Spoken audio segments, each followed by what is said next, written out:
पानी पानी डाल दो, रस रस डाल दो। तो बोले रस रस डाल दो। अब वो रस ऐसे लगा करके करी वो चम्मच लगा करके और फिर डालने लगे। अब एक दो टुकड़े उसमें गिर गए। बोले राम जी की इच्छा से जो अपने आप आ रहे हैं उनको हल। अब बताओ ये काय का वैराग्य है जब तुम्हारा जीव पर कंट्रोल नहीं है। तो मतलब क्या है? स्वामी विवेकानंद जी की हिस्ट्री पढ़ो, कितनी कठिनाइयां उन्होंने उठाई जब शुरू में आए। हम लोग तो ऐसे समय में आए हैं कि हर कदम पर आपको वेजिटेरियन, हर कदम पर आपको इंडियन दुकानें मिल जाएगी। आप उस समय पर जो आज से 50 वर्ष पहले आप लोग आए हैं, उन लोगों को सोचना पड़ता होगा। मंदिर तक नहीं थे, उनको चर्च में जाकर के उपासना करनी पड़ती थी। हाँ, ये देखिए कतूरिया जी हाथ उठा रहे हैं, वो ये है। और वेजिटेरियन चीजों को ढूंढने के लिए कितने कितने दूर आपको इंडिया से मंगाना पड़ता था, तब कहीं। अब तो आपके कदम कदम पर उपलब्ध है। इसलिए धर्म की रक्षा करना, फिर भी लोगों ने धर्म किया और ये हिंदू सेंटर बना करके खड़ा कर दिया। सेंटर का मतलब ये है कि हिंदुओं का केंद्र है, आओ बैठो उपासना करो और इन मंदिरों को आगे बढ़ाना। तुम्हारे घर कितने भी मंजिल के बन जाए, उनकी कीमत केवल तुम्हारे लिए हो सकती है। लेकिन एक इस मंदिर में 1 टका भी अगर आपका लगा तो आप समझ लो कि आपने धर्म का काम कर दिया। कितने लोग जिन्होंने कारपेट बिछाया होगा, बोलो उनका धन कितना सार्थक हुआ होगा। जिन्होंने एक चद्दर दिए होंगे, कितना धन उनका सार्थक हुआ होगा। जिन्होंने थालियां दी, फल दिए, फ्रूट दिए, कुर्सी दी, कितने भक्त लोग आकर के बैठ रहे। ये जीवन में मूल्यांकन है। इसलिए अनुज जानकी, अनुज मानी वैराग्य, लक्ष्मण जी मानी वैराग्य।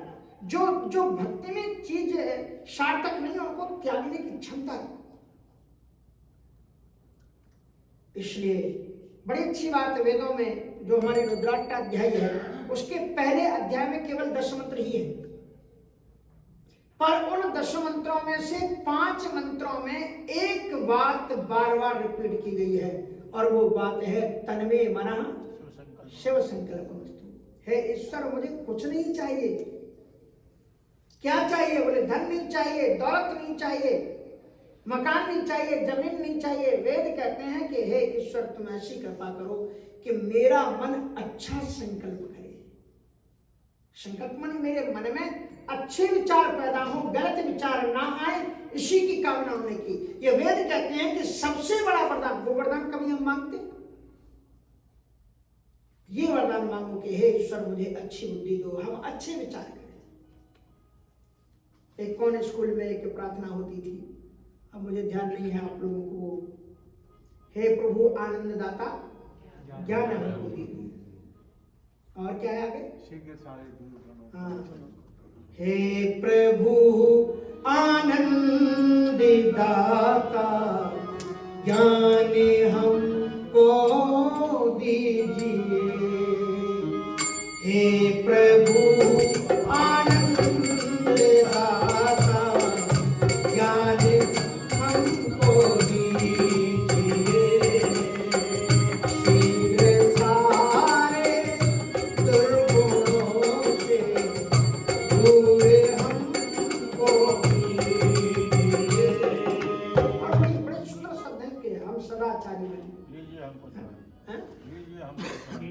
लीजिए हमको शरण में, हम सदाचारी और वीर व्रतधारी। हाँ, कितने सुंदर सुंदर शब्द है। इसलिए अनुज जानकी, अनुज का मतलब यह हुआ कि हमारे जीवन में वैराग्य हो। लक्ष्मण जी मानी वैराग्य और जानकी मानी भक्ति। हे राम, केवल ईश्वर तुमने दिल में बैठा ही लिया तो कौन सी बड़ी बात है। रावण ने भी तो सीता जी को पा लिया था। रावण के पास में भी तो सीता जी आ गई थी, कौन सी बड़ी बात है। सीता जी के होने पर लंका धू धू करके चली, क्योंकि उस उपासनात्मक दृष्टिकोण तो था नहीं उसका। इसलिए वो कहते हैं कि राम जी तो रहे, लेकिन राम जी के साथ में 2 लोगों का रहना जरूरी है। राम जी है ज्ञान और सीता है भक्ति, और भक्ति ज्ञान की रक्षा करती है और ज्ञान भक्ति की रक्षा करता है। ज्ञान के ऊपर अटैक कर देती है शूर्पणखा, राम क्या है ज्ञान, और उनके ऊपर अटैक कर देती है शूर्पणखा। तो यदि शूर्पणखा आ जाए तो ज्ञान किधर देखता है? सीत ही चित कही ही प्रभु बाता। ऐसे स्त्री आई जो चरित्रहीन थी, श्री राम के ऊपर डोरी डाल रही थी। श्री राम जी ने उसकी तरफ देखा नहीं, बात उससे कर रहे हैं लेकिन देख के धर रहे थे। देखो अपनी पत्नी की ओर। सीता चित कही प्रभु बाता, आहाए कुमारे मोरे लघु भ्राता। तो राम जी की रक्षा कौन करता है? सीता जी करती है, और सीता जी की रक्षा राम जी करते हैं। लक्ष्मण जी दोनों में सहयोगी है। अनुज जानकी सहित प्रभु मतलब अनुज मानी वैराग्य जीवन में होना चाहिए। दूषित वस्तुओं का परित्याग, दूषित विचारों का परित्याग, दूषित लोगों का परित्याग। अच्छे जो लोग ना हो उनके साथ में भी मत रहो। श्रीमद् भागवत में बार बार ये बात कही गई है, जनेषु सख्यम। हे ईश्वर नमोत्तम श्लोक जनेषु सख्यम। जो क्या नाम उसका दैत्य प्रार्थना करता है रणभूमि में, वृत्तासुर, उसने कहा है ईश्वर हम तुमसे यही वरदान मांगते हैं कि मैं जब संसार में अपने कर्मों के वशीभूत होकर के पैदा हो जाऊं तो ममोत्तम श्लोक जनेषु सख्यम। उत्तम श्लोक भगवान को कहते हैं। तो हे ईश्वर जो उत्तम श्लोक के जन है, भगवान के जन कौन है? हरिजन किन्हें कहते हैं? भक्त को। हरिजन देख प्रीति अति बाढ़ी। यहाँ हरिजन का अर्थ दूसरा मत ले लेना। इसलिए आप अछूत जाति कहो या पिछड़ा वर्ग का कहो या अपर कास्ट कहो या लोअर, कुछ भी कहो ये समस्या खड़ी होगी। केवल इंसान कहो कोई समस्या नहीं। ये जो भेदभाव है, एक बार मैं गया आकाशवाणी में, तुलसी जयंती पर मुझे बोलना था, तो आकाशवाणी में कहा कि महाराज कुछ रूल होते हैं, आप जरा इसको पढ़ लो। तो हमने उस रूल में पढ़ा क्या है, बोले आप इसमें हरिजन शब्द का प्रयोग नहीं कर सकते, शूद्र शब्द का प्रयोग नहीं कर सकते। महात्मा गांधी जी ने सोचा था शूद्र कहने में बुरा लगता है, हरिजन कर दो। तो हरिजन को वही रहने दो। हरिजन का मतलब वो भगवान के जन है। हरिजन जान प्रीत अति बाढ़ी, भगवान। तो वैराग्य हो और ज्ञान हो। भक्ति के साथ में दो चीजों का भक्ति की सुरक्षा के लिए होना जरूरी है। इसलिए श्रीमद् भागवत के महात्म्य में ही समस्या यह है कि भक्ति तो उत्तम है लेकिन उसके पास में ज्ञान और वैराग्य नहीं, वास्तविकता का ज्ञान नहीं है कि किस ईश्वर का हम उपासना करें, कैसे उपासना की जाती है, उसके तरीके क्या हैं, इसका ज्ञान। अब देखो भारतवर्ष में कितने दंगे हो जाते हैं। अब जानबूझ करके तुम उकसाव लड़ाइयों को, वो भी तो ठीक नहीं है ना। कितनी देवी के समय पर ऐसी ऐसी देवी की इतनी प्रतिमाएं बैठाई जाएंगी, हर एक मोहल्ले में ऐसा लगेगा कि भक्ति ही भक्ति यहाँ पर। और जिन्होंने कभी भक्ति नहीं की वो देवी की प्रतिमाएं बैठाने के लिए मंडल बना लेंगे और फिर बाद में चंदा करेंगे, जरूर करके गाड़ियां रोक करके, नहीं दोगे तो आपको गालियां भी देंगे। क्या मतलब है ऐसी भक्ति का? तो ज्ञान और वैराग्य दोनों चीजों की चाहिए कि भक्ति का तरीका क्या है, वो तरीका भी होना चाहिए आपके साथ, और वैराग्य भी होना चाहिए दूसरी चीजों से। तो ये इसलिए बड़ी सुंदर बात सुतीक्षण जी कहते हैं, अनुज जानकी सहत प्रभु मवेही चापवान धरि राम। अनुज जानकी सहत प्रभु चापवान धरि राम। और एक शर्त और कर दी, इन चीजों को बड़े गौर से सुनना, सुतीक्षण को अज्ञानी में समझना। वो कहते हैं अनुज जानकी के साथ आप मेरे दिल में रहो और धनुष्वाण धारण करके रहो। बिना धनुष्वाण के नहीं चाहिए आप। ये धनुष्वाण का क्या महत्व है, ये भी बड़ी महत्वपूर्ण बात है। राम जी के जितने भी मंदिर होते हैं उन मंदिरों पर धनुष्वाण के चिन्ह अंकित होते हैं। हमारे अयोध्या में शीतल छाप ली जाती है धनुष्वाण की। यहाँ पर महात्मा लोग कंधे पर या तप्त या ऐसे लगवा लेते हैं। रावण संप्रदाय में सुदर्शन चक्र की लेते हैं और उसमें शंख और चक्र की, रावण संप्रदाय में धनुष्वाण। विभीषण के यहाँ पर जब हनुमान जी ने देखा तो क्या देखा, रामा युद्ध अंकित ग्रह शोभा वर्णि न जाए। राम जी के दो बाणों की पूजा होती है और धनुष की पूजा होती है। गोस्वामी तुलसीदास जी से पूछा कि आपको क्या लगता है राम जी के हाथ में धनुष बाण लेकर के, तो गोस्वामी तुलसीदास जी ने दोहावली में लिखा कि धनुष बाण प्रभु हाथ लखे नहीं हो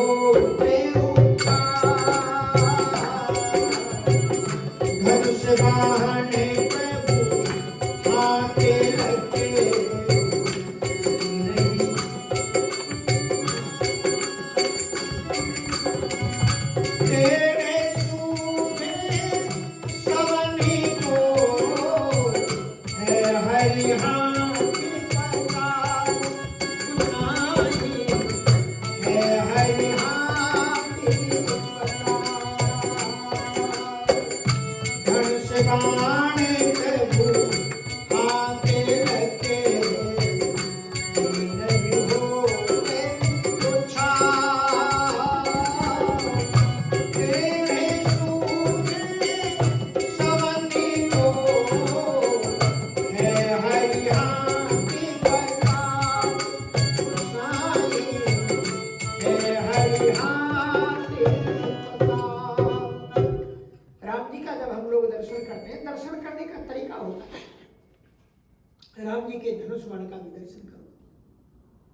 गोस्वामी जी कहते हैं मंदिर में किसी ने पूछ दिया, मंदिर में भगवान बैठते तो आराम से बैठना चाहिए, धनुष बाण, यहाँ कोई दुश्मन आते हैं क्या तो धनुष बाण लेकर के बैठे हुए मंदिर, यहाँ पर तो ऐसे ही हाथ करके बैठे। बोले धनुष बाण प्रभु हाँ, तिलक भक्तों के लिए बैठते हैं, धनुष बाण प्रभु हाँ तिलक और दीन ही होते उछाल टेढ़े सूधे सबन को है हरि हाथी पसाव। भगवान मंदिर में जब हम दर्शन करते हैं राम जी का, लक्ष्मण जी का, तो धनुष बाण देख करके भक्तों को उत्साह बढ़ जाता है। कैसे उत्साह? कहा कि टेढ़े सूधे सबन को है हरि हाथ पसाओ। भगवान के एक हाथ में है धनुष, धनुष कितना है? टेढ़ा है। और बाण कैसे होते हैं? सीधे होते हैं। तो भगवान जी कहते हैं कि मुझे टेढ़े भी लोग मुझे पसंद हैं और सूधे भी मुझे पसंद हैं। एक हाथ में टेढ़े धनुष को पकड़े हुए हैं और दूसरे हाथ में सीधे बाण को भी पकड़े हुए। और सच बात तो यह है कि टेढ़े को अपने हाथ में ही पकड़े रहते हैं और सूधे को दूर भेज देते हैं। गुरु नानक साहब जी एक बार एक गांव में गए, बड़े नास्तिक लोग थे, किसी ने उनका सम्मान नहीं किया, रिस्पेक्ट नहीं किया, माला नहीं पहनाई, आरती नहीं उतारी, किसी ने पानी तक को नहीं पूछा। और जब वहां से नानक साहब जी चलने लगे तो जब वार्डर उस गांव का आया तो उन्होंने ईश्वर से प्रार्थना की कि सर्वे भवन्तु सुखिनः, सब लोग खुशी रहे।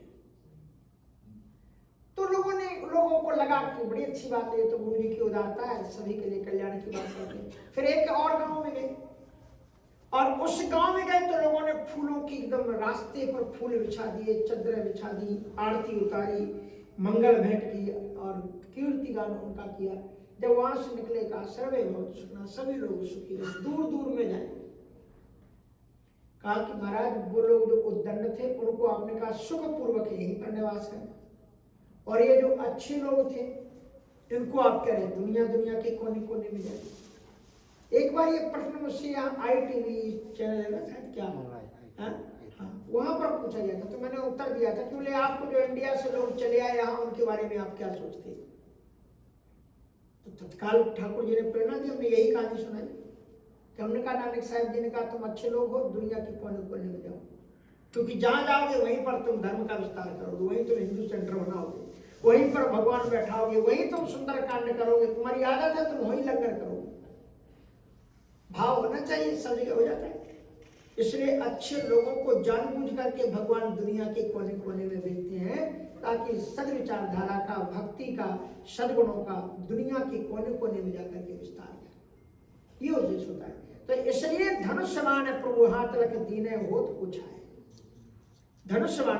अच्छा दूसरी बात क्या है धनुष बाण में? भगवान जी के पास में एक बाण ऐसा है जो मोक्ष प्रदान करता है। एक ने रावण को मोक्ष दिया और एक ने बाली को मोक्ष दिया। इसलिए राम जी के बाण मौत नहीं देते हैं, उद्धार करते हैं। जय वर्ग राम बाण के मारे ते तन तज सुरलोक सुधारे, निर्वाण दायक क्रोध जाकर भगति अवसर बस करी, जिनके क्रोध से बाण से। रावण ने क्या कहा? रावण कहता की हुई है भजन न तामस देहा, मन क्रम वचन मंत दृढ़ एहा। यदि राम साक्षात भगवान है, जो भगवंत ने अवतारा, सुर रंजन भंजन मई भारा, तो में जाय बैर हटि करे हो। रावण कहता है यदि भगवान का ही अवतार हो गया है तो मैं हट पूर्वक उनसे विरोध करूंगा, उनसे मैं शत्रुता लूंगा, ताकि तिन सर प्राण तजे भव तरे हो। राम जी के पवित्रतम बाणों के द्वारा मौत होने से मुझे मोक्ष की प्राप्ति हो जाए। तो राम जी के जो बाण हैं वो भी दर्शन करने की चीज है। इसलिए बड़ी सुंदर बात सुतीक्षण जी ने कही कि लखन जानकी सहित प्रभु चाप बाण धरि राम और मम हिय करहु निरंतर मम हिय गगन इंदु बसहु सदा निरंतर। मेरे हृदय के आकाश में चंद्रमा की तरह आप निष्काम होकर के निवास करें। इसलिए ये जो भगवान की ये जो धनुष बाण की बात है, जब रावण मर गया तो रावण के मर जाने के बाद में भगवान श्री राम जी जब कोई सैनिक बॉर्डर पर युद्ध लड़ने के लिए जाता है तो कितना कस के जाता है, कितने अस्त्र शस्त्र बांधता है, कितनी वेल्टें बांधता है, इधर शस्त्र, इधर ये, इधर धनुष बाण, फलाना ढिकाना। तो घर में आता है तो सबसे पहले क्या करता है? सबसे पहले उन्हीं को उतार के रखता है कि अब घर आ गए। अब घर आ गए तो सबसे पहले उनको ढीला होता है, सब आराम से बैठता है। तो उसके बाद में तो ऐसा जो यहाँ पर है, लेकिन रावण मर गया। रावण के मर जाने के बाद में भगवान श्री राम जी विश्राम करने की दृष्टि में बैठ गए और धनुष बाण को रख दिया। देवता लोग आए और प्रार्थना कर करके चले गए। लेकिन बाद में देवताओं के जाने के बाद में भगवान शंकर जी दौड़े हुए आए राम जी के पास में, चरणों में गिर करके प्रार्थना करने लगे कि माम विरक्षय रघुकुले नायक, माम विरक्षय रघुकुले नायक, जते वर चाप रुचिरे सरसायक, जते वर चाप रुचिरे सरसायक। हे रघुनाथ जी, आप धनुष्यबाण धारण करके मेरे दिल में निवास करो। ये किसने कहा? शंकर जी। रावण के मर जाने के बाद राम जी आश्चर्य में पड़ गए कि सबसे बड़ा राक्षस तो रावण था, अब ये मर गया। अब लगता है रावण से भी कोई बड़ा राक्षस है जिसने शंकर जी को हैरान कर रखा है। और ये कह रहे हैं कि धनुष्यबाण उठा लो, रखो मत, उठाओ उठाओ धनुष्यबाण को, मामा भी रक्षा है, हमारी आप रक्षा करो, धनुष्यबाण उठा लो। शंकर जी ने कहा, भोलेनाथ आपका कौन दुश्मन है? आपको किस राक्षस से डर? तो भगवान शंकर जी ने कहा कि महाराज ये रावण, कुंभकर्ण, मेघनाथ तो बाहर के राक्षस थे जिनको आपने मार दिया, लेकिन हर एक इंसान के अंदर में मोह दशम और तद भ्रात अहंकार पाकार जित काम विश्राम हारी, मोह के रूप में रावण बैठा हुआ है, कामनाओं का मेघनाथ बैठा हुआ है, अभिमान का कुंभकर्ण हमारे घर में बैठा हुआ है। ये बाहर के राक्षस तो आसानी से मारे जा सकते हैं, लेकिन जो हमारे अंदर द्रोणों के रूप में जो राक्षस बैठे हुए हैं, हे ईश्वर आप मेरे दिल के अंदर आप उतरो और उनका आप वध करो। इसलिए हमारे यहाँ पर परंपरा है कि श्री सीतारामचंद्र भगवान की, शंकर भगवान की, श्री राधा कृष्णचंद्र भगवान की। जय मानी क्या होता है? जय मानी तो ये हुआ ना कि विजय, जीत जाओ। तो राम जी किसी से लड़ रहे हैं, आप कह रहे जय, किससे लड़ाई हो रही है? यद्यपि एक विद्वान ने ऐसा भी मत दे दिया कि हमें ये बोलना ही नहीं चाहिए कि जय हो, इसलिए वो कहते हैं प्रिय हो। श्री सीताराम जी महाराज प्रिय हो, ठीक है, मैं उससे असहमत नहीं हूं, लेकिन ये जो जय की परंपरा है आज की नहीं है, अनादिकाल से चली आ रही है। जय जय जय हनुमान गोसाई, कृपा करो गुरुदेव दीनाई। और परशुराम जी महाराज तो एक दोहे में राम जी की 9 बार जय बोलते हैं। जय जय जय जय रघुकुल के गोपाति गए बने तब हे। इसलिए जैसे कोई दिक्कत नहीं। जय श्रीमद् भागवत में जो 10वें स्कंद है उसमें लगभग 80 के आसपास में वेद स्थिति है, 80 अध्याय के आसपास। और उसकी भी शुरुआत जैसे होती है, जय जय है जावजिति दोष गृभीत गृणाम, आगे जगदों की शाम खिले। तो इस तरह से वेद स्तुति में भी जय शब्द बोल गया। तो इस जय शब्द का मतलब यही है कि हे ईश्वर, हमारे दिल के अंदर में तमाम बुराइयों के राक्षस काम क्रोध मद लोभ बैठे हुए हैं, आप मेरे दिल में आ जाओ। हमारे पास में क्षमता नहीं कि हम इनको हरा सकें, आप मेरे दिल के अंदर में आकर के आप इनसे लड़ो और आपकी जय हो जाए।